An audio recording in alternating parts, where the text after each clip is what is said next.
আপনাদের কাছে একটা নতুন ভিডিও নিয়ে এসেছি। এটা পাটিগণিত সম্পর্কে অ্যালজেব্রা সম্পর্কে ভিডিও। তো ভিডিওটি শেষ পর্যন্ত ওয়াচ করবেন, আর ভালো লাগলে লাইক কমেন্ট এবং শেয়ার করবেন।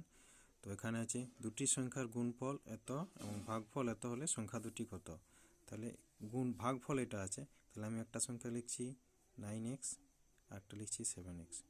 এই দুটোর গুণফল বলেছে এত, তাহলে দুটো গুণফল করলে 1575। এটা করছি 63x স্কোয়ার সমান x স্কোয়ার।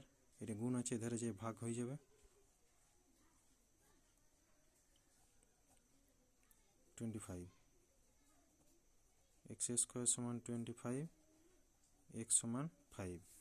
তাহলে একটা 9x একটা 7x, তাহলে 9 ইন্টু 5 45, আর একটা হচ্ছে 7 ইন্টু 5 35। সংখ্যা দুটি, একটা হচ্ছে 45, একটা হচ্ছে 35। অপশান এ হচ্ছে রাইট অ্যান্সার।